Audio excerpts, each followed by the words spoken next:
Bonjour à tous et à toutes, bonjour à tous ceux qui se connectent. Je vous invite à faire un petit signe dans le chat dès lors que vous êtes en ligne. Ça me donnera le signal comme quoi tout fonctionne et qu'on est bien.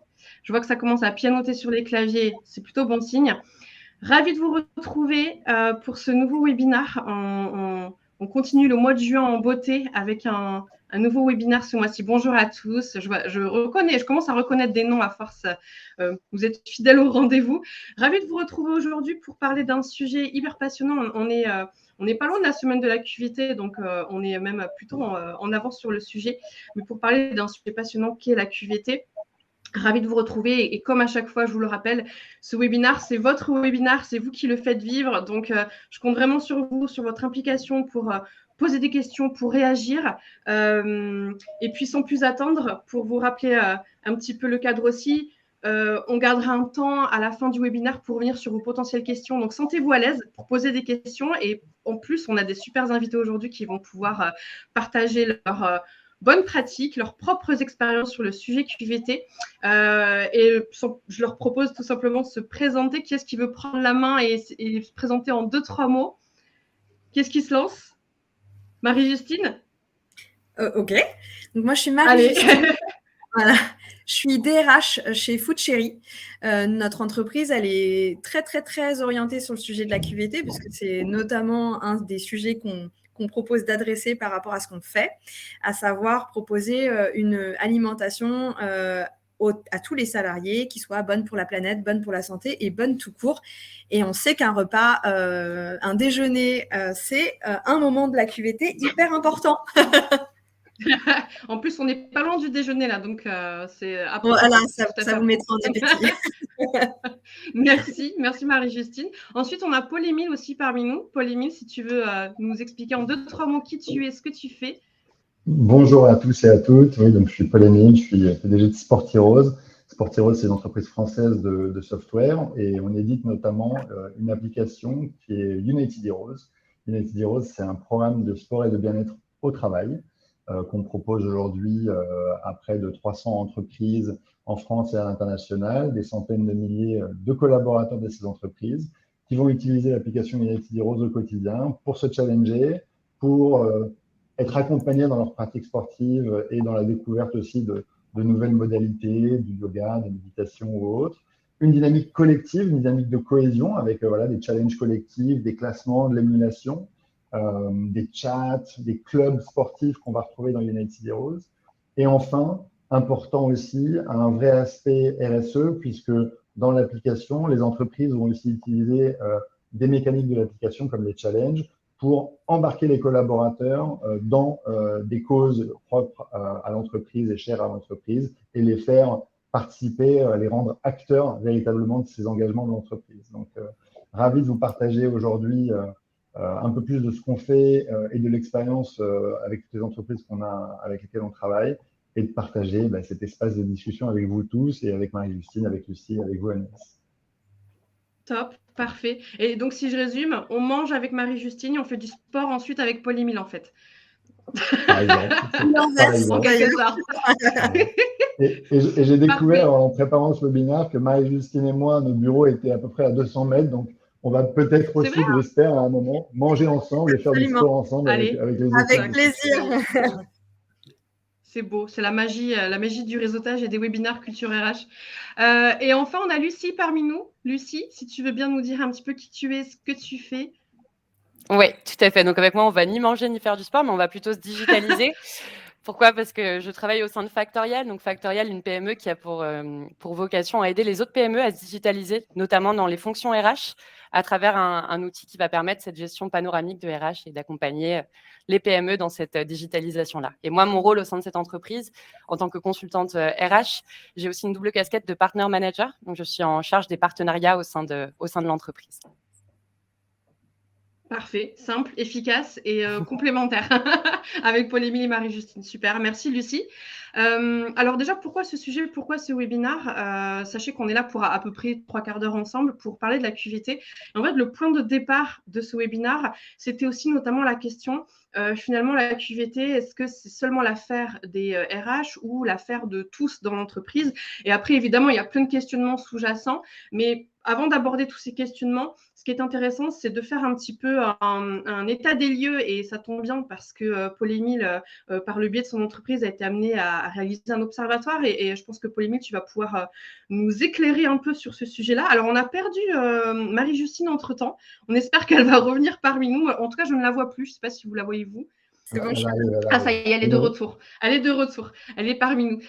Donc, Paul-Émile, s'il y a des points sur lesquels tu veux réagir par rapport à cet état des lieux, et puis peut-être expliquer un peu comment il a été mené, je pense que ça peut être des infos intéressantes pour nos participants aujourd'hui. Oui, avec plaisir. Donc, l'Observatoire du bien-être au travail, c'est une étude quantitative et qualitative qu'on fait cette année pour la deuxième année consécutive chez United Heroes. La première édition a été publiée en 2022. Cette année, on vient de la publier. On a interrogé près de 1200, 1300 salariés et décideurs RH, à la fois parmi notre base de clients, mais aussi parmi le réseau United Heroes. Et on les a interrogés en février-mars de cette année. Donc, c'est une étude récente et une étude intéressante aussi parce qu'elle touche des populations sur toutes les tranches d'âge. C'est une base d'analyse à moitié quand même cadre, hein, donc pas mal de populations du tertiaire et de populations cadres, mais on a aussi des populations ouvrières, des populations indépendantes. On a dans le panel de l'étude pas mal de choses aussi en termes de lieux de travail. On a des bureaux, on a du terrain, on a des personnes en déplacement, on a des personnes en magasin. Donc c'est assez large comme panel. Et enfin, évidemment, on a aussi une bonne représentativité de ce qui est aujourd'hui important, c'est les modes de travail. Donc on a quand même dans l'étude pas mal de personnes aussi en télétravail. Et on a aussi dans cette étude la capacité d'aller creuser sur ces patterns et ces comportements aussi. Donc, c'est une étude qui fait 75 pages, qui est disponible en PDF pour tous ceux qui ont envie d'aller creuser ces sujets en profondeur, à la fois du point de vue des salariés interrogés, mais aussi du point de vue donc, des décideurs RH, directeurs généraux qui ont été interrogés. L'idée aujourd'hui, c'est vraiment pas de vous abreuver de 80 pages de statistiques. C'est plutôt de… Merci. Voilà. On n'aurait pas assez de 3 quarts d'heure pour le faire. Non, mais par contre, ce qui est intéressant pour tous les participants et participantes, c'est de savoir que cette étude existe et que s'il y a des sujets sur lesquels ils ou elles souhaitent creuser, elle est là. Et où est ce PDF, demande Justine, déjà très pressé, je pense qu'on pourra partager à la fin le lien pour l'accès à l'étude. Et tu as des points forts déjà qui ressortent de l'Observatoire à nous partager? Il y en a beaucoup. Hein, donc, dans l'Observatoire, la première chose qu'on a essayé de comprendre, c'était les attentes des salariés par rapport à ce sujet et en quelle mesure les salariés avaient des attentes fortes par rapport à l'entreprise et aux mesures et aux programmes que met en place l'entreprise. Et aujourd'hui, près de 75% des salariés jugent que c'est très important que l'entreprise agisse en faveur de leur bien-être. C'est rassurant.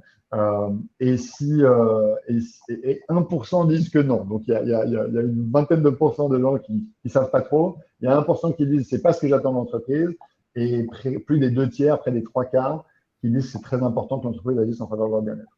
Si on regarde sur les différentes populations, on voit des petits deltas. Donc, par exemple, les populations en magasin, peut-être un peu moins que les populations, par exemple, en usine.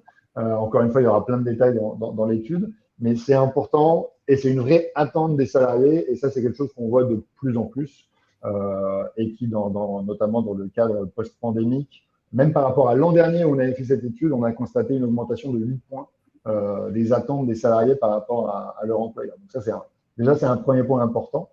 Quand on regarde ensuite les priorités des salariés au travail, 58%, quand on leur demande si la QVT est pour eux une priorité, répondent que oui. Donc, c'est déjà une réponse assez intéressante aussi. Et après, quand on creuse un petit peu et qu'on demande aussi aux salariés s'il n'y en avait qu'une, et là, on leur a donné une liste en leur demandant s'il n'y avait qu'une que vous pouvez choisir, quelle est la priorité au travail, la première réponse, à votre avis, qu'est-ce que c'est ? Je vous donne une liste de 5 et Marie-Justine, Lucie, Anaïs et vous dans le chat, j'attends vos réponses. Donc, les 5 Allez, options qu'on a vas-y. proposées, et les salariés ne pouvaient en choisir qu'une, c'était la rémunération et avantages, la mission de l'entreprise, les conditions de travail, le contenu du poste et l'humain. Il n'y avait pas l'apéro, Damien. Bah, moi, je suis un peu biaisée parce que j'ai lu une étude hier qui disait que la rémunération était toujours le premier point, la première priorité. Donc, je vais te dire la rémunération, mais peut-être que ton étude, elle, contredit ça. Donc, mais je ne sais pas. Moi, je dis rémunération. Moi, à l'inverse, j'aurais plus un penchant sur les conditions de travail et l'humain. Peut-être mitigé entre ces deux aspects-là. Je suis forcément biaisée parce que c'est quelque chose sur lequel on travaille beaucoup, mais la mission de l'entreprise. Et le sens au travail. Et je vois sur le chat pas mal de réponses aussi. Ouais. Rémunération, humain, c'est un peu entre les deux, j'ai l'impression. Alors, ce qui est intéressant, c'est qu'on a 3 réponses qui se dégageaient. Encore une fois, on demandait aux personnes de n'en choisir qu'une. Donc, il fallait faire un choix. Les 3 qui se détachent, c'est à un niveau quasiment équivalent, c'est l'humain, le contenu du poste et les conditions de travail. La rémunération et la mission viennent ensuite, ce qui ne veut pas dire que ce n'est pas des sujets intéressants et importants, mais s'il ne fallait en choisir qu'une, ce n'est pas celle qui ressort. Donc ça fait partie aussi des choses qui sont intéressantes dans l'étude et qu'on va creuser, et je ne vais pas le faire ici, mais on va regarder ça sur les générations et pouvoir comparer ça sur les générations. Par exemple, chez les seniors, le contenu du poste se détache comme le plus important. Donc, c'est intéressant aussi de creuser là-dessus. Je ne sais pas, Marie-Justine, toi, chez Season, si tu as des générations différentes et si tu constates aussi des attentes différentes sur ces générations. Au-delà même de la génération, c'est qu'on a vraiment des métiers qui sont complètement différents. On va avoir des métiers qui sont plutôt métiers de la start-up, beaucoup de sorties d'école, jeunes diplômés qui sont dans le digital, dans le marketing, dans la tech. Et eux, ils vont avoir vraiment la possibilité d'intégrer plein d'entreprises différentes et ils sont hyper attentifs au sens, à la mission. Est-ce que je suis pas en train de faire quelque chose qui est bullshit? Est-ce que je suis en train de faire quelque chose qui va servir plus largement que l'entreprise? Et après, on a les métiers qui sont beaucoup plus terre à terre, les métiers de la production, puisqu'on produit nous-mêmes nos plats. Donc, on va avoir des cuisiniers, des chefs de cuisine, des personnes qui vont travailler dans le profil industrie agroalimentaire. Et eux vont être plutôt attentifs. Les salaires sont plutôt les mêmes en général sur le secteur, mais ils vont être attentifs aux conditions de travail. Et ça, c'est hyper important. Qu'ils aient ce cadre bienveillant et surtout sécurisant, je crois que c'est le mot. On parle de santé là. Bien sûr, bien sûr. Voilà, donc encore une fois, là-dessus, dans l'étude, on va creuser par exemple l'humain. L'humain, il est voté en premier, mais c'est un terme très vaste. Donc l'humain, dans l'étude, on creuse plusieurs pans. On creuse le pan managérial. Donc l'humain, c'est souvent et avant tout la personne avec qui on travaille et qui nous manage. On sait que le manager, dans pas mal d'études, c'est la première raison pour que les gens quittent une entreprise. Donc, on va creuser l'humain et parler de ce qui est important dans le management, comme par exemple la proximité, la bienveillance, la liberté. La liberté, par exemple, l'autonomie, la liberté, on constate sur les 18-24 ans que c'est quasiment 2 fois plus important que sur d'autres tranches d'âge. Donc, voilà, ça fait partie des choses qu'on va analyser. Et de la même manière, on décrypte ensuite le contenu du poste, on décrypte les conditions de travail. Sur les conditions de travail, par exemple, qu'est-ce qui est, à votre avis, le premier facteur important en termes de conditions de travail? Pareil, là, je vous laisse être créatif. La flexibilité, moi je dirais, c'est le point qui revient tout le temps. En ce moment, on le voit partout, le mot flexibilité. Moi je dirais flexibilité. Flexibilité, c'est le deuxième. En tant que jeune travailleuse, j'aurais peut-être pensé aux perspectives d'évolution. Intéressant. Je vois, il y a un point intéressant, Rima. Alors, il y a beaucoup de flexibilité dans le chat. Et Rima a relevé l'équilibre entre vie pro et vie perso. C'est vrai qu'il y a aussi ce point-là qui, je pense, a du sens. Alors, Marie-Justine, je vois que tu acquiesces. Ouais. Et c'est un bon point. Et alors, le premier de très très loin, et peut-être, alors en tout cas, Marie, je parle pour nous quatre ici, je crois. En tout cas, nous trois, avec Lucie et Marie-Justine, on est parisiens et peut-être qu'on a un peu un biais. Mais le premier de très très loin, c'est la proximité entre le domicile et le travail. Ah, Donc, ça rentre effectivement dans l'équilibre pro-perso. Si on passe 2 heures le matin, 2 heures le soir, dans une entreprise qui offre peu de flexibilité et peu de télétravail, par exemple. Voilà, donc 87%, là on pouvait donner 3 réponses. 87% de très loin, la réponse la plus donnée. Le plus important, c'est la proximité avec le domicile. Le deuxième, c'est la flexibilité. Le troisième, c'est la performance du matériel. Encore une fois, les cadres, on peut partir du principe que le matériel, c'est uniquement un ordinateur, un Mac, et que ça marche en général la plupart du temps. Mais il y a d'autres populations pour qui un matériel qui ne performe pas, que ce soit un véhicule, que ce soit des appareils de production, c'est une vraie frustration dans les conditions de travail. Ou même les simples outils digitaux, même aussi. Bien sûr, bien sûr. Donc voilà, donc, encore une fois, je ne vais pas forcément là vous noyer sous plus de stats, mais il y a beaucoup de choses dans l'étude. Et si j'avance, un autre highlight, on va dire, de l'étude, si on demande cette fois-ci donc aux employeurs est-ce que c'est leur rôle, ils jugent, et c'est rassurant autant que les salariés, que c'est leur rôle de venir agir sur le bien-être salarié. Ce qui est très intéressant ici, c'est une vraie déconnexion, et je pense qu'on en parlera peut-être un peu plus en détail dans les prochaines minutes, mais entre ce que les employeurs pensent qu'ils mettent en place et les perceptions des salariés. Aujourd'hui, un des grands gaps, un des grands abîmes qui existent, c'est que 86% des décideurs RH ont le sentiment d'agir au quotidien pour engager leurs salariés autour du bien-être au travail, de manière active, avec des initiatives concrètes, 86%. Et quand on demande aux salariés, est-ce que vous avez le sentiment que votre entreprise investit au quotidien dans des actions liées à votre bien-être au travail, 86% des décideurs pensent. Combien de pourcents des salariés pensent que c'est le cas, à votre avis? Est-ce qu'on dirait pas un 50%? Alors, c'est la réponse de Nathalie. Justine est plus agressive dans sa réponse, elle dit 22%. Et Sandrine dit 15%. Et Sandrine et Justine sont très proches parce qu'effectivement, c'est 16 ou 17%. Donc, on a vraiment un gap énorme entre ce que l'entreprise pense qu'elle met en place et ce qui est, in fine, perçu par le salarié. Donc, 17% des salariés pensent que l'entreprise met en place au quotidien des actions pour améliorer leur qualité de vie au travail, 35% ponctuellement et 48% jamais ou trop rarement. Donc, jamais ou trop rarement, c'est quasiment la moitié des salariés, alors que 85% des entreprises se jugent responsables de ce sujet et ont le sentiment de mettre des actions en place. Donc, on a un gap énorme. Et ce gap, et je pense que ça fait partie des sujets qu'on creuse un peu dans l'étude, mais qui serait intéressant de discuter aussi, il peut être lié à des mauvais alignements sur les attentes. Le salarié, les équipes n'ont pas les mêmes attentes en fonction des contextes d'entreprise, des contextes de travail, des moments de la vie de l'entreprise, des moments de leur vie à eux. Et donc, parfois, ils ont des attentes et l'entreprise n'est pas au rendez-vous de ces attentes. Elle met des choses en place, mais elle rate la cible d'une certaine manière. Et on a un deuxième grand série de connexions qui est la communication. En fait, il y a beaucoup d'initiatives qui existent. Elles ne sont pas bien communiquées ou alors la communication se perd et n'arrive pas, notamment dans des plus grandes entreprises, des entreprises décentralisées, avec des profils justement de salariés différents.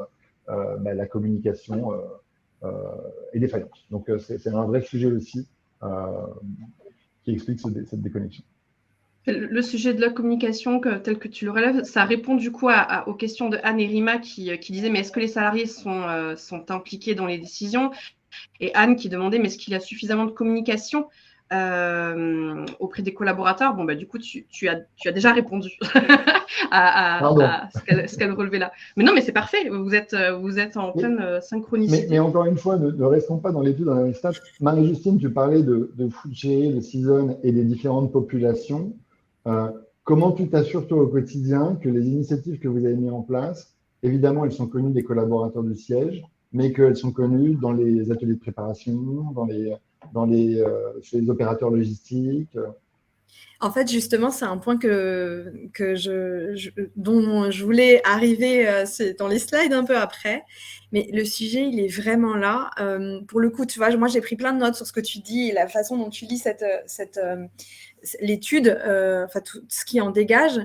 Et en fait, je crois qu'il faut aussi qu'on arrive à déculpabiliser et un peu désacraliser ce que l'employeur peut faire dans le sujet de la QVT. Pourquoi ? Parce que la terminologie en soi de qualité de vie au travail est extrêmement large et elle suppose que tout le monde a les mêmes un peu visions de ce que ça veut dire en fait et les attentes qu'ils peuvent avoir sur ça veut dire quoi la qualité de vie au travail. Des gens qui vont dire c'est incompatible, ça m'intéresse pas, j'associe pas le travail avec la notion de bien-être. Et ça, pour certains métiers, ça peut tout à fait se concevoir. Et donc, je pense qu'il y a plein de biais différents dans lesquels l'employeur peut avancer pour participer à une notion de bien-être au travail. Et par exemple, ce que dit Florence dans le chat qui parle de la politique RSE, on a l'impression que c'est quelque chose qui n'est pas dans l'équilibre vie pro, vie perso, par exemple, dans l'immédiat. Mais c'est un peu le sujet par exemple, du sens au travail. Je pense que les collaborateurs, il y en a pour qui ça va être un point d'importance quand ils rejoignent une entreprise et ils vont vraiment être vigilants à ce que l'entreprise, elle soit engagée sur certains sujets, alors que d'autres vont avoir d'autres visions où la rémunération, c'est un point plus global. Et je pense que si on fait un peu cette vision grosse masse, sans ce regard très fort sur quel est le niveau de mon entreprise là, tout de suite, à l'instant T, et faire ce point de mesure régulièrement, on sera dans cet écart permanent. Parce que les besoins, comme l'être humain, ils évoluent en permanence. Ils évoluent en lien avec l'actualité qui va créer, avec l'inflation, un sujet très fort sur la rémunération. Un autre moment où on est dans les sujets mis en avant sur les impacts climatiques et les canicules, et ben on va penser à qu'est-ce que fait mon entreprise sur le sujet de l'énergie. Et je pense que ça, c'est hyper important de dire que la QVT, c'est vivant. C'est vivant et c'est ça qui, pour moi, me met toujours en conflit avec la notion, par exemple, d'un accord QVT qui est un peu figé. Et je crois que si on devait être honnête et efficace sur le sujet, la première des choses qu'on doit faire, c'est effectivement impliquer le collaborateur. On est dans le sujet de ce webinaire parce qu'en fait, le point, c'est vraiment de leur… Et je rejoins beaucoup de commentaires qui sont sur le chat, qui est de dire, je vous pose la question, qu'est-ce qui est important? Sur quoi vous avez envie qu'on bosse sur ce sujet? Et il faut qu'on ait l'honnêteté en tant qu'entreprise de dire, on prend les sujets, il y a des choses qu'on ne va pas pouvoir adresser tout de suite pour X ou Y raison, et il y a d'autres choses sur lesquelles on va avancer, on va même vous impliquer, vous allez pouvoir y contribuer. Vous avez envie qu'on mette en place une action de sensibilisation sur le handicap au travail, volontiers, prenons des volontaires, participez, venez à ces moments aussi, et soyez pas dans la simple position de dire ok, ça m'intéresse ou ça m'intéresse pas. On le fait pour vous parce que c'est quelque chose qui vous touche et on a envie d'y répondre. Et je pense que c'est hyper important d'être dans cette vision plus vivante et un peu moins l'employeur et l'acteur de la QVT. Ça, c'est évident et je trouve que c'est bien. Ça ne l'était pas il y a finalement si peu de temps. Mais ça veut dire quoi concrètement? C'est un peu les slides qui sont juste après. Mais… C'est d'ailleurs notamment pour ça, tout ce que tu viens de dire, Marie-Justine, si je ne me trompe pas, c'est notamment pour ça que tu voulais soulever ce questionnement qu'on a mis d'ailleurs sur cette slide auprès de l'audience. La question, c'était vous aujourd'hui dans l'audience, est-ce que vous savez concrètement quelles sont les attentes de vos collaborateurs en matière de QVT? Est-ce que vous le savez? Est-ce que c'est flou? Vous en êtes où vous? C'était ça ta question, Marie-Justine, si je me trompe pas? Exactement. C'est ça? Exactement. Du coup, on vous pose la question vraiment, littéralement. Dites-nous dans le chat, dans vos entreprises respectives, est-ce que vous avez connaissance des attentes de vos collaborateurs? Est-ce que vous le savez? ou pas, sans jugement, en toute bienveillance. C'est vraiment Et par quel pour voir moyen, où vous en et êtes. par quel moyen, et par quel moyen, parce que c'est intéressant aussi, dans les moyens, il peut y avoir des biais. Si certains collaborateurs ont moins accès à ces moyens que d'autres, par exemple, de pouvoir remonter ces sujets. Mais je rebondis juste sur que pendant que nos invités répondent, je rebondis sur ce que tu disais, Marie-Justine, je suis complètement en ligne. Et le principe même d'une semaine de la QVT par rapport à ce que tu dis d'un processus vivant et évolutif, et cette semaine de la QVT, c'est évidemment pas la solution. Par contre, c'est un vrai moment, et c'est souvent comme ça, un vrai moment de prise de conscience, d'éducation, parfois d'ouverture d'un sujet et de déblocage de certains peut-être obstacles qui existent dans l'entreprise. Et qui, derrière, par contre, doit être une plateforme de départ pour quelque chose de plus creusé, de plus soutenu et de plus alimenté tout au long de l'année. Alors, dans le chat, je vois quelques éléments. On a Manon qui dit qu'ils font fréquemment des questionnaires pour prendre un peu la température. J'ai vu quelques noms des personnes qui nous partagent, qui nous confient que non, elles n'ont pas forcément connaissance des attentes. Alors, le chat défile très vite, j'ai du mal à lire, ça va trop vite. Muriel qui nous dit un baromètre social peut être une première étape. Elodie qui nous dit qu'ils ont lancé une enquête. Alors pareil, ça a sauté, ça va trop vite. Vous êtes trop actifs. J'arrive pas à lire. Voilà, pardon. Une enquête sur le bien-être au travail et pour avoir des retours différents. Donc, il y a quand même la notion de questionnaire, c'est peut-être certainement la première étape. D'ailleurs, on en parlera après, mais des ateliers collaboratifs aussi pour Aurélie. Et Sephora qui nous dit non. Pardon, vas-y. Ouais. Non, je disais, si on rebondit sur les moyens, par exemple, Lucie, chez Factorial, vous êtes un SIRH. Aujourd'hui, les SIRH élargissent pas mal la panoplie, on va dire, de leurs modules, de leurs fonctionnalités. Tout à fait. Est-ce que c'est déjà un module chez Factorial d'avoir des questionnaires salariés, de chercher de l'information sur leurs besoins, ou est-ce que c'est dans votre roadmap? Alors là, c'est un petit peu une anticipation de ce que je comptais aborder par la suite, mais effectivement… on va y venir. Paul-Émile, il spoil le webinaire. Oui, bien évidemment, on a des mesures qui ont été prises en charge à travers justement l'implémentation d'une solution au sein d'une entreprise. On peut réussir à impliquer ses collaborateurs sur plusieurs aspects, mais ça, je le réserve pour la suite. On verra de quelle manière est-ce qu'on peut réellement le mettre en place. Et en fait, moi, en lisant aussi les commentaires que vous écrivez, ce que vous partagez, qui est hyper précieux, moi, le message que j'ai envie de vous partager, et d'ailleurs, la slide d'après, je vous en parlerai aussi, en fait, c'est de vous dire qu'il n'y a pas une seule et unique manière d'aborder le point. Et surtout, je pense que le rôle des RH, je prêche pour ma paroisse, il est extrêmement complexe dans le sujet de la QVT. C'est-à-dire que c'est comme si on nous donnait la responsabilité dans notre job de tous les jours, qui est quand même teinté de sujets très administratifs, légaux, reporting, masse salariale, coût, etc., de nous donner en plus la casquette de « et je veux que les salariés soient heureux au travail ». Go. Et en fait, ce soit par un accord, que par un travail dans le dialogue social, que vous alliez travailler sur des ENPS réguliers en interne. En fait, il y a plein de moyens différents pour pouvoir prendre la température et en même temps trouver des solutions pour y répondre, sachant qu'en plus, comme ce sujet, il est quand même assez diffus, aujourd'hui, on a la chance aussi d'avoir des prestataires comme Sportiros ou Food Cherry qui vont travailler, ou même Factorial, qui vont vous proposer plein de lectures différentes pour aborder le sujet de la QVT au sein de votre entreprise. Mais le plus important, comme je vous disais, à mon sens, c'est d'être en capacité de se poser vraiment la question et régulièrement sur ce qui se passe dans votre entreprise. Et moi, j'avais envie de vous proposer un peu ces champs-là, mais je serais ravie… je ne peux pas changer la slide. Je l'avance pour toi. Ok, merci. C'est bon. Alors ça, c'était pas cette slide-là, parce que c'était les grandes thématiques qu'on avait identifiées. Dis-moi laquelle et je te mets dessus. C'est celle d'après. Alors, attends, j'avance et tu me dis… c'était voilà, ça ou non voilà, exactement. On est au bon endroit. Ok, ça marche. Voilà. On y arrive, vous voyez, on se débrouille. Peut-être vous dire, il y a des thématiques qui sortent assez globalement. Enfin, si je me réfère simplement au texte du gouvernement sur leurs préconisations en termes d'accord QVT, c'est extrêmement réglementé. Hein, quand ils parlent de traiter la QVT, ça veut dire parler avec les partenaires sociaux de ça, ça, ça et ça. Là, on vous parle de quelque chose qui est plus large. Et l'idée, c'est de vous proposer, en tout cas, moi, c'est le questionnement que j'ai eu quand j'avais envie de me regarder un peu dans la glace en disant où est-ce que j'en suis côté QVT, parce que je peux faire un point avec les CESE, mais c'est un angle de vue. Je peux faire un ENPS, mais c'est pareil, c'est un angle de vue. Et il y a des choses que les gens pourraient exprimer. Ça ne veut pas dire qu'ils ne seraient pas ravis d'être sur d'autres thématiques et qu'on leur propose.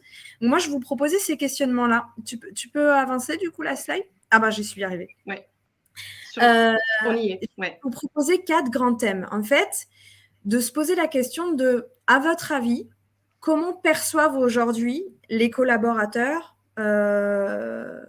les conditions de travail qu'on met en œuvre dans l'entreprise. Est-ce que si on ne fait pas du tout télétravail, comment ils le vivent? Est-ce que c'est quelque chose qu'on peut travailler ou pas? Est-ce qu'ils sont OK avec l'hybride? Enfin, se poser vraiment le sujet des conditions de travail, tant dans l'angle de la santé, sécurité au travail et de la pénibilité potentiellement, mais aussi de la façon dont on leur donne les moyens de travailler, leur environnement de travail. Deuxième point que je proposais, c'était de se poser la question sur comment ils perçoivent aujourd'hui la qualité de la communication en interne. Ça, c'est hyper important parce que si vous sentez qu'il y a un espèce de biais, qu'il y a ces rumeurs qui courent souvent, qu'on va dire ce DG, on ne peut jamais le voir, ça, c'est des indicateurs qu'il faut effectivement travailler sur la QVT parce que ça veut dire que s'il y a des vrais problèmes racines, ça ne remontera pas. Troisième point, c'est est-ce que vous pensez que vous travaillez aussi sur le fait que les salariés puissent se sentir reconnus dans leur travail et qu'ils puissent avoir accès à des zones d'épanouissement professionnel. Ce n'est pas toujours la promotion. L'épanouissement professionnel, c'est est-ce que j'ai la possibilité de sortir de mon métier tous les jours? Est-ce que je mets en place des projets interdisciplinaires? En tout cas, comment les gens se sentent épanouis dans leur travail. Et des fois, c'est aussi travailler sur le sens, le valoriser, en parler. C'est aussi bien que de le faire. Et la considération et les actions sur le bien-être, est-ce que vous y contribuez parce que vous allez leur proposer les repas de Food Chéri, parce que vous allez leur proposer de pouvoir faire des journées de bénévolat, parce que vous allez travailler sur des actions sur l'équilibre vie pro, vie perso, ça peut être aussi des politiques parentalité, quand je parle de vie pro, vie perso. Et je pense que quand on travaille et qu'on se pose la question sur, par rapport à ce que j'ai fait, comment les gens le perçoivent, je pense que c'est des bons indicateurs qui doivent vous donner envie d'avancer et de proposer des actions petit à petit. Alors, ça, c'est ce que je voulais vous partager. C'était ma réflexion. Mais je serais hyper ravie que vous partagiez aussi de votre côté. Voilà, c'est quoi vos indicateurs? Quels sont les indicateurs sur lesquels vous travaillez? À quel moment vous sentez que c'est chaud et qu'il faut qu'on remette le sujet de la QVT en interne, soit en com interne, soit auprès de vos partenaires sociaux? Et justement, Marie-Justine, en attendant que dans le chat, on rebondisse sur ce que tu viens de nous partager, tout à l'heure, il y avait 2 idées comme ça. J'aime bien parce qu'il y a des idées qui émergent comme ça dans le chat et des personnes qui disaient, déjà pour la mise en œuvre de l'audit, ça peut passer tout simplement par intégrer la question du bien-être et de la QVT à l'occasion de l'entretien annuel, par exemple. Ça peut déjà être un moyen de sonder.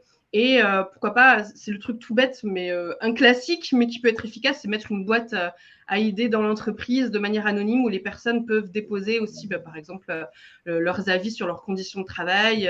C'est un autre moyen que le questionnaire Google Forms ou autre pour sonder un peu le ressenti des salariés sur les conditions de travail. Ensuite, je rebondis sur ce que demande Dominique. Dominique dit « Je pense qu'il est toujours possible de faire des actions, ne serait-ce que pour apporter la preuve de l'utilité de la QVT à la direction. » Et ce sujet-là de convaincre la direction et d'embarquer la direction générale, il est revenu pas mal de fois dans le chat. Ouais. Évidemment, ils ont souvent au niveau de la direction générale la clé des budgets et donc ils ont parfois besoin de preuves et de ROI. Et je pense que ça, ça fait partie des sujets sur lesquels aussi, avec l'étude qu'on fournit, on veut vous donner des éléments concrets, des éléments de ROI, d'impact, des statistiques marché. Parfois, une direction générale, elle a besoin aussi d'être convaincue par des statistiques marché.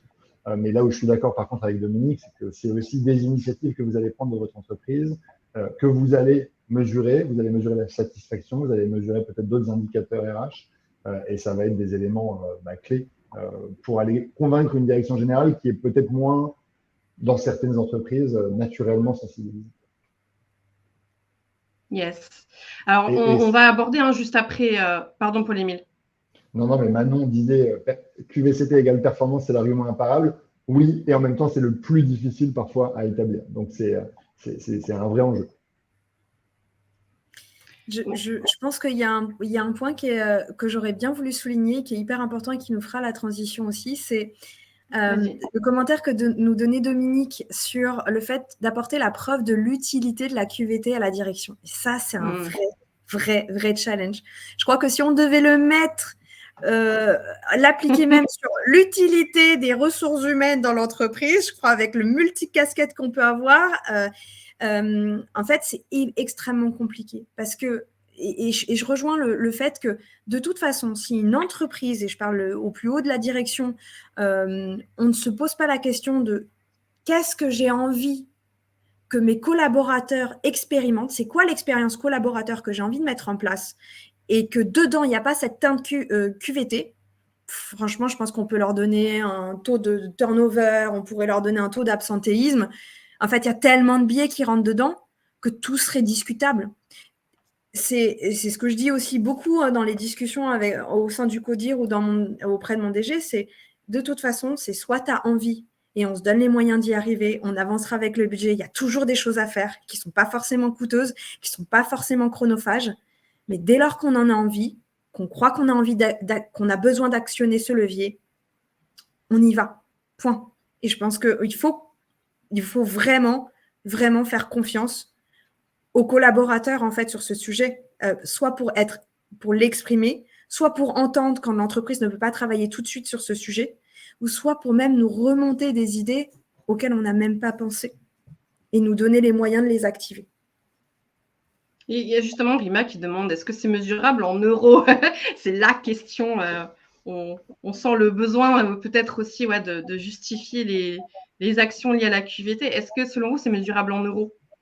Alors, Muriel donne un élément de réponse juste après en parlant de rétention. En fait, aujourd'hui, un des premiers impacts de ces mesures, il est sur la rétention. Nous, dans l'étude, on quantifie à 50% de fidélité en plus chez les employés dont les entreprises ont mis en place des initiatives QVT. Donc, c'est quand même pas négligeable. Et c'est même 2 fois plus de loyauté, de rétention quand ces initiatives sont considérées comme quotidiennes. Donc, en premier élément de réponse, la rétention, et on sait tous les coûts associés au churn, au turnover.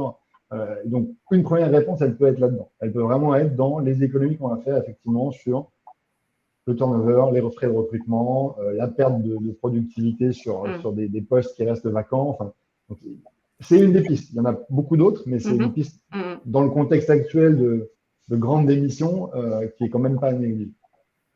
Ouais. Pour rebondir sur ce que dit Paul-Émile, vous parliez de rétention.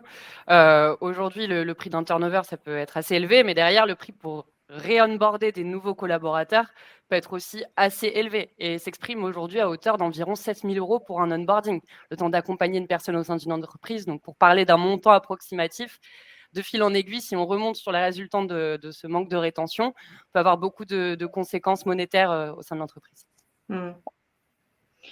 Parfait. Je vous propose qu'on avance. Alors, tout à l'heure, dans le chat, Valérie nous demandait de revenir sur les slides avec les piliers. Alors, on vous l'a affiché entre-temps. J'espère que ça répond à vos attentes. Je vous propose qu'on avance un petit peu parce que le temps défile et on vous a préparé une compile de bonnes pratiques pour pouvoir impliquer les collaborateurs dans la stratégie QVT, illustrée en plus avec l'outil, la solution Factorial. Alors, je ne sais pas, qui se lance? Est-ce que Lucie, tu veux commenter ces bonnes pratiques? Allez.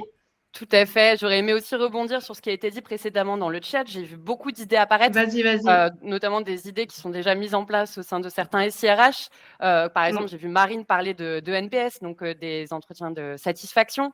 J'ai vu Julie parler de sondages anonymes, Déborah de boîte à idées, ou encore Patrice et Brice d'entretien professionnel. Donc tous ces sujets-là sont aujourd'hui des sujets qu'on peut mettre en place au sein de l'entreprise via des outils qui vont nous permettre derrière d'évaluer et d'avoir vraiment un outil qui va nous permettre de quantifier et de qualifier cette QVT et de la mettre à disposition de tous les employés. Et ça de manière assez équitable au sein de l'entreprise. Dans un premier lieu, on va avoir toute la question de communication et de sensibilisation. Donc, par exemple, créer un intranet au sein de l'entreprise qui vous permettra de partager des événements, comme on peut le voir sur des réseaux sociaux. Aujourd'hui, on voit que beaucoup d'employés passent leur journée sur LinkedIn.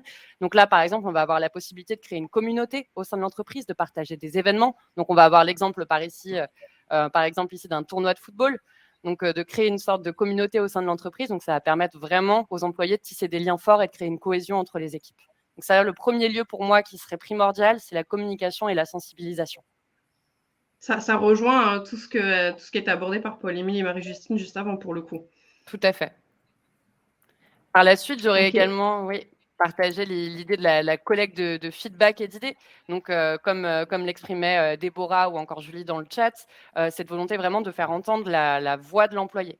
Donc, celui-ci puisse partager ses idées, que ce soit des idées innovantes ou alors même des retours sur expérience. Comment se sent-il au sein de l'entreprise? Est-ce qu'il se sent écouté? Est-ce qu'il a besoin de certains éléments pour lui se sentir mieux dans son environnement professionnel? Donc tout ça, en fait, on peut le mettre en place via des lancements de sondages en interne à plusieurs fréquences, et également aussi de permettre de rendre ces réponses-là anonymes pour que personne ne se sente jugé par ces réponses et vraiment laisser la possibilité à chacun de pouvoir s'exprimer au sein de l'entreprise. Par la suite, j'ai également le sujet de la formation et du développement. C'est-à-dire qu'aujourd'hui, en entreprise, on voit beaucoup de cas d'employés qui ne sont pas vraiment suivis en termes de formation. Ils vont exprimer, par exemple, en fin d'entretien professionnel, des besoins en formation vis-à-vis des sujets sur lesquels ils aimeraient être accompagnés dans le futur. C'est des cases qui ne vont pas forcément être relevées par les managers ou parfois, par moments, ça peut se perdre. Et c'est vrai qu'en fait, proposer aux employés des formations, que ce soit par exemple sur la gestion du stress, des formations sur le bien-être d'équilibre vie perso, vie pro, ça peut être aussi un très bon levier pour leur permettre justement de se sentir bien et de partager leur retour sur expérience. Donc également via ce levier de formation et de développement.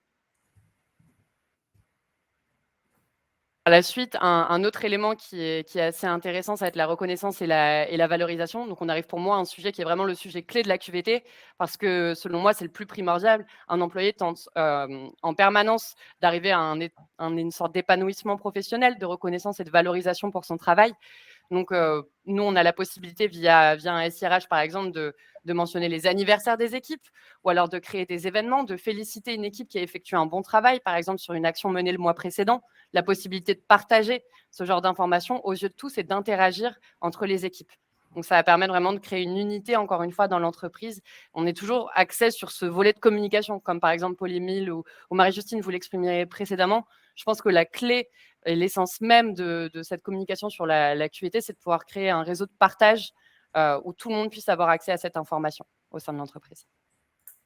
Ça vient bien appuyer finalement la notion, c'était un peu le questionnement de départ, mais que finalement la QVT, c'est l'affaire de tous, pas que des RH, ça concerne tout le monde est impliqué dans cette stratégie.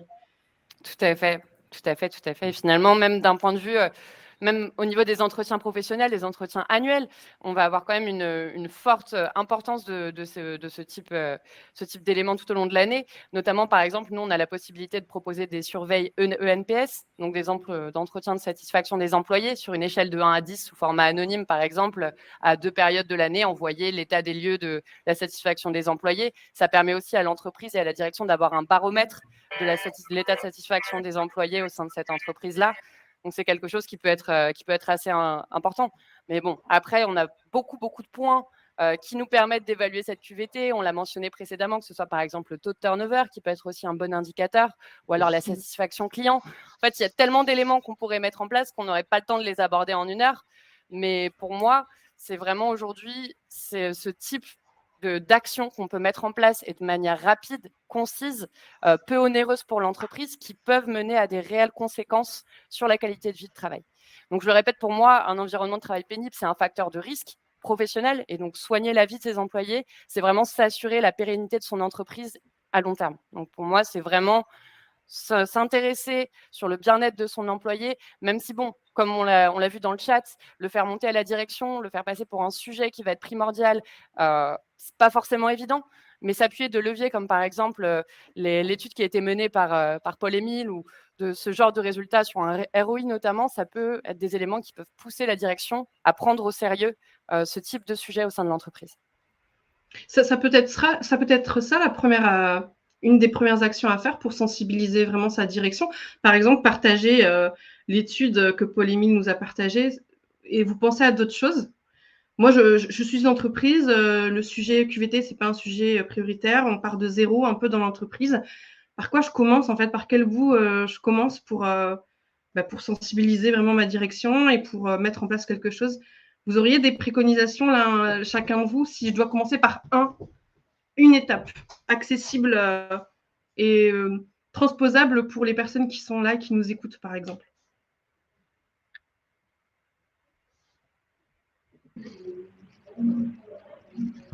Des bonnes pratiques, je pense, des pratiques, partager des bonnes pratiques et les résultats de ces bonnes pratiques. Je pense que certaines entreprises sont plus en avance là-dessus, ont mis en place des actions et un framework de mesure, et donc être capable de partager ces bonnes actions et la mesure et l'impact.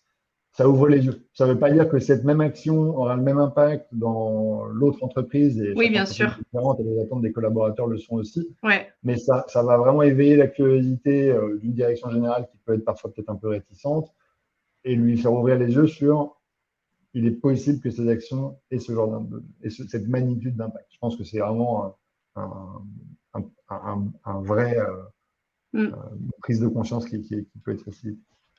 Donc, des exemples, des témoignages. Virginie dit des témoignages. OK. D'autres idées, Lucie? Dans le chat, ce que je voyais aussi, les 2 KPI, absentéisme, turnover, les présenter à la direction, ça remonte un petit peu, ça regroupe tous les sujets qu'on a abordés. Donc, présenter des KPI, présenter aussi, je vois Virginie, des témoignages sur la réussite d'une politique QVT au sein d'une autre entreprise, présenter ces résultats-là au sein de la direction, par exemple. Ça peut être aussi une bonne idée de partager les bonnes pratiques entre entreprises. Marie-Justine, si tu avais une action, une seule, allez, à dire, hop, c'est le point de départ, voilà par quoi vous pouvez commencer.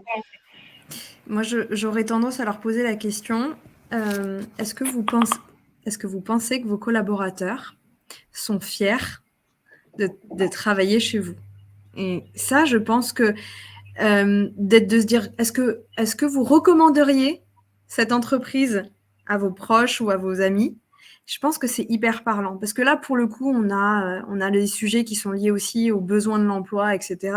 Des fois, c'est pas directement lié au turnover ou à l'absentéisme, mais de se dire, je recommanderais pas forcément avec fierté cette entreprise, c'est que je sais que l'expérience collaborateur n'est pas forcément super bonne. Et là, on est vraiment dans un sujet où on renvoie normalement une direction à se dire, mais c'est quoi ma responsabilité en tant qu'employeur? Est-ce que c'est juste de faire un boulot avec des gens qui produisent des tâches ou est-ce que c'est de participer à un rayonnement aussi sur le marché de l'emploi, de faire en sorte que les gens ils puissent grandir dans l'entreprise, apporter plus, soient bien, soient en bonne santé. Et là, on touche un petit peu plus du doigt d'une vision peut-être un petit peu plus relevée et responsable de l'employeur vis-à-vis de ses collaborateurs. Merci Marie-Justine. Alors, justement, je vois que Mélina pose une question et oui. Elle fait bien. Profitez-en. On va prendre un petit temps si vous avez des questions. C'est l'occasion de profiter de Lucie, Paul-Émile et Marie-Justine qui peuvent potentiellement vous orienter, vous guider. Mélina qui nous demande, nous sommes très dispatchés géographiquement avec certaines personnes qui sont seules en agence. Auriez-vous des conseils pour travailler la cohésion sociale? Alors, et en attendant, j'invite d'autres personnes à poser des questions si elles le souhaitent. Pardon Lucie, vas-y. J'avais une première réponse à apporter à Mélina sur un sujet qu'on a abordé précédemment, notamment par le biais de la communication en interne de l'entreprise. Donc peut-être dans le cas de ce type d'entreprise dispatchée géographiquement avec peu de cohésion physique entre guillemets entre les employés, peut-être que de créer une cohésion virtuelle entre ces employés par le biais d'un intranet d'entreprise, ça peut être un premier levier de solution à apporter dans ce type de situation pour travailler la cohésion sociale, selon moi. Bon, et moi, je vais prêcher ma parole, mais effectivement, c'est typiquement le genre de configuration sur lequel, avec United Heroes, on aide pas mal d'entreprises. Voilà, certaines entreprises n'ont pas les moyens de mettre un intranet en place. Certaines entreprises n'ont pas non plus des collaborateurs qui sont tous équipés en matériel, PC ou autre, parce que sur des populations peut-être plus usines ou terrain. Et United Heroes, c'est une appli dans la poche des collaborateurs où ils s'inscrivent avec leur email personnel s'ils le souhaitent et qui va créer du lien autour de thématiques, on va dire, plaisir, sport, activité physique. Et donc, quelqu'un qui est seul en agence, en région, va peut-être découvrir qu'il y a quelqu'un du groupe au siège, dans le siège régional, qui aime l'escalade et aller faire de l'escalade avec lui le week-end ou du vélo. Donc, il y a aussi créé cette cohésion sociale par du ludique, par du sportif, à travers des outils digitaux comme une appli qui est dans la poche de tout le monde. Donc, voilà, ça c'est pour le prêcher ma paroisse. Merci Paul-Émile. Je vois qu'il y a beaucoup de questions, mais je veux juste apporter... Oui, il y en a d'autres. Voilà, c'est une thématique qu'on a aussi côté Food Chéri, parce qu'on a des centres de dispatch qui sont un petit peu éclatés partout dans la région parisienne, à Bordeaux, à Lyon. Et on a surtout cette grosse barrière entre les équipes qui sont au siège, qui sont plutôt profil start-up, marketing digital, et notre site de production, où on a la majorité des équipes qui sont plutôt des profils production, cuisine, logistique. Et en fait, ce que je pense qui est hyper important, c'est de ne pas sous-estimer, et ça rebondit un peu sur ce que dit Paul-Émile, mais sur ces moments conviviaux, en fait. Soit vous avez des rituels d'équipe qui vous permettent d'échanger régulièrement, et là, vous avez toute la panelle des outils digitaux qui permettent, c'est la même thématique que le travail hybride aujourd'hui, et ça peut aider parce qu'il faut créer le lien, et vous, en tant qu'entreprise, c'est de s'assurer qu'il y ait bien des rituels d'équipe. Il faut que les gens puissent être amenés à se rencontrer. Ils ne vont pas y aller spontanément, a fortiori encore plus s'ils sont éclatés géographiquement. Et après, il va y avoir tout ce qui va être ces moments informels, ces temps de convivialité. C'est aussi un peu ce qu'on prêche avec le repas dans la QVT dans l'entreprise. C'est que, en fait, il y a tous ces temps informels qu'on a totalement conscientisés quand on s'est tous retrouvés en confinement. C'est qu'on ne peut pas juste échanger à travers des mails et des checklists, etc. Il y a une partie de lien informel qui se passe pendant le temps de la pause café, qui se passe pendant le temps de la pause clope, qui se passe pendant un déjeuner, qui est hyper riche dans la productivité. Et donc, je pense qu'il faut se forcer, il faut forcer l'entreprise à se dire, il faut créer ces moments de rencontre, soit par le sport, soit par un repas, soit par un séminaire d'entreprise. Et ça, c'est aussi prendre soin de ses équipes. Top. Merci Marie-Justine. Je partage deux dernières petites questions pour conclure sur notre webinaire. Alors, on a Julie qui demandait, est-ce qu'il y a une différence entre responsable QVT et happiness manager, happiness officer, selon vous? Est-ce qu'on parle de la même chose ou pas? La Startup Nation. Ça vous fait sourire. Exactement. Et ça vous fait marrer. En fait, c'est comme la notion de office manager, que je travaillais il n'y a pas si longtemps sur le sujet, entre office manager qui parle très bien dans l'univers de la startup, là où vous trouverez très bien une assistante de direction, une assistante de gestion dans des grands groupes, en fait. C'est la terminologie. Elle permet certes d'englober certains sujets, mais c'est surtout qu'elle les fait prendre différemment.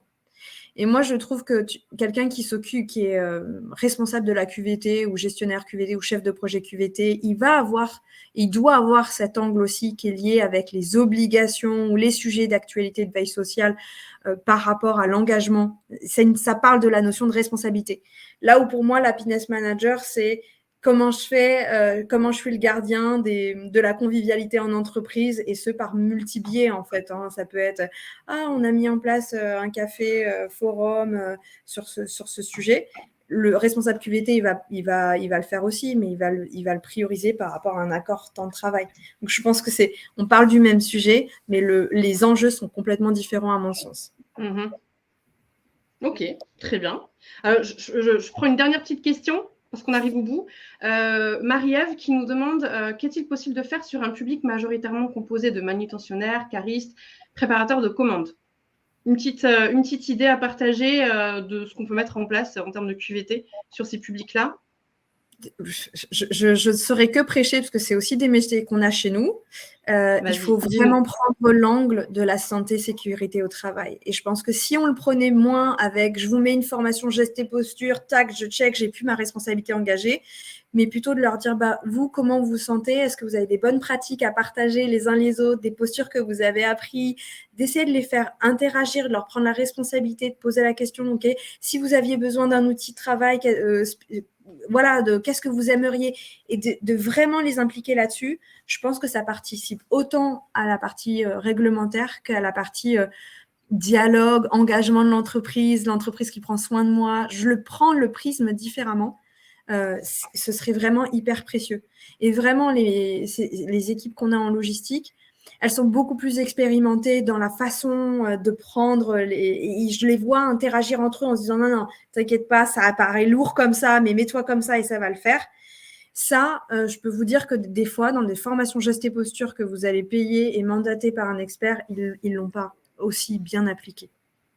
Et c'est moins précieux en termes finalement de lien que vous créez avec les équipes. Je ne dis pas qu'il ne faut pas le faire, les formations gestes et postures. Attention, c'est important aussi. Mais c'est un moyen de l'aborder sur la partie QVT. Parler de leur métier, parler aussi de leur santé, de sécurité au travail, parce que c'est des métiers qui sont vraiment difficiles en fait. Vous allez leur mettre un baby-foot dans la salle de repos, je ne suis pas sûre que ce soit si contributeur à la QVT pour eux. Et pour rebondir sur ce que dit Marie-Justine, on va avoir cette assistance santé qui est très importante, mais également je pense que pour ce type de profil, la reconnaissance va être très importante, que ce soit par exemple en matière de gestion des congés et des absences. Passer par une bonne gestion de ces congés et de ces absences peut permettre justement d'amener une sorte de considération, par exemple leur offrir une après-midi de repos. Ça peut être aussi un point qui peut aider justement à amener pas mal de reconnaissance sur ce type de profil où la mise en place d'un intranet, par exemple, ne sera pas bénéfique à ce type de cas de figure. Donc, pour moi, ça passe aussi par une bonne gestion de leur vie quotidienne. Mis à part cette partie formation, assistance, santé, c'est vraiment être sûr qu'ils aient un cadre qui soit adéquat à de bonnes conditions. Oui, finalement, tout ce qui a été partagé là aujourd'hui à l'occasion du webinaire, c'est vraiment à réadapter en fonction de vos contextes, parce que d'une entreprise à l'autre, d'une typologie de profil à l'autre, il y a des pratiques qui seront plus à propos que d'autres. Donc, je pense qu'il y a vraiment une question aussi de réflexion sur à qui on parle, à qui on s'adresse et qu'est-ce qui est le plus adapté, finalement, je pense. Bon, c'était mon mot de la fin. on arrive au bout de ce webinaire, justement. Est-ce que tous les trois, je vous propose peut-être pour conclure, voilà, si vous aviez un mot de la fin à partager avant qu'on se quitte, dites-moi. Et c'est l'occasion de se dire au revoir, c'est déjà la fin. Moi, je veux bien prendre la parole. Je voulais juste vous dire que j'avais un grand plaisir à partager ce sujet.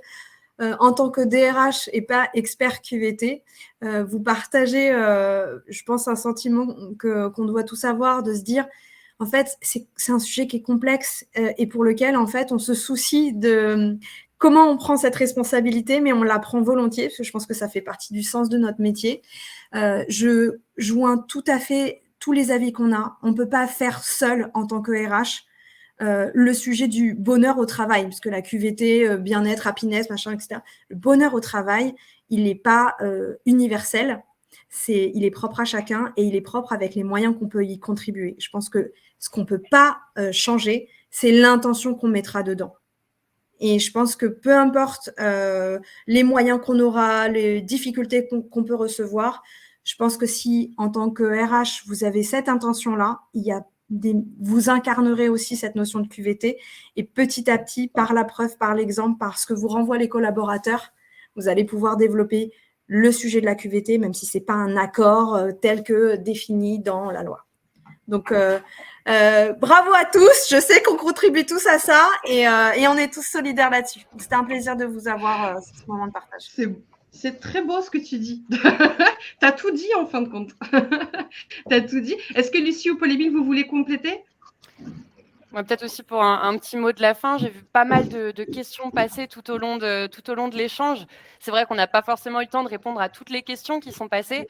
Donc, c'est la raison pour laquelle je vous invite aussi à nous contacter. Moi, par exemple, directement, je suis disponible pour répondre à toutes ces questions-là, que vous souhaitiez me contacter par LinkedIn ou même avoir ce type de réponse. Je peux être amenée à échanger avec vous parce que c'est des sujets qui forcément vous intéressent et nous intéressent aussi. Et je pense qu'on serait tous ravis de pouvoir approfondir ça sur des échanges dans un second temps. Merci à tous pour ce bel enthousiasme. Merci pour ce bel enthousiasme à la fois des intervenants, mais aussi de vous tous sur le chat. On voit que c'est des sujets qui vous tiennent à cœur, comme ils nous tiennent à cœur, et voir quasiment l'intégralité des participants qui est restée tout le long d'un webinaire, c'est pas toujours le cas, donc ça veut bien dire que tout le monde était intéressé. Donc merci. Et comme Lucie, comme Marie-Justine, je pense qu'avec Food Chéri, avec Factorial et avec Unity Rose, on fait partie de la panoplie de solutions, de prestataires qui peuvent vous accompagner sur ces sujets et on est ravis de répondre à plus de questions. Je vous ai mis le lien de l'étude dans le chat et si vous voulez follow-up, vous n'hésitez pas aussi à me contacter ou les équipes de Unity Rose. Et au plaisir de se revoir, Paul-Émile, on est juste à côté. Hein. Super. Absolument. Je remets le lien de l'étude parce que je l'avais mis plus haut, mais certaines personnes ne l'ont pas vu. Oui. Parfait, super. Écoutez, moi, c'est à mon tour de vous remercier. Merci beaucoup. Ce webinaire, il était vraiment hyper riche. C'était la promesse de départ. Donc, moi, je trouve en tout cas, personnellement, qu'on a tenu la promesse. C'était super riche d'avoir vos retours d'expérience, des bonnes pratiques qui pourront parler à l'audience. Les retours sont plutôt positifs dans l'audience aussi. Donc, ça fait chaud au cœur, ça fait plaisir. Nous, avec Culture RH, on vous retrouve à la rentrée. Mais en attendant, évidemment, vous pouvez toujours lire nos articles, suivre nos publications sur le site Culture RH, vous abonner à la newsletter si ce n'est pas déjà fait. Moi, personnellement, vous pouvez me retrouver sur LinkedIn aussi. Je parle beaucoup des RH, mais plus précisément du recrutement, de la marque employeur. Donc, si ce sont des sujets qui vous intéressent, retrouvez-moi sur LinkedIn. Et en attendant, écoutez, pour ceux qui profiteront des vacances, passez un très bel été. Encore merci à vous, merci Lucie, merci Marie-Justine, merci Paul-Émile. Et je vous dis à très bientôt. Merci beaucoup, au revoir. À très vite, merci à tous. Merci à tous.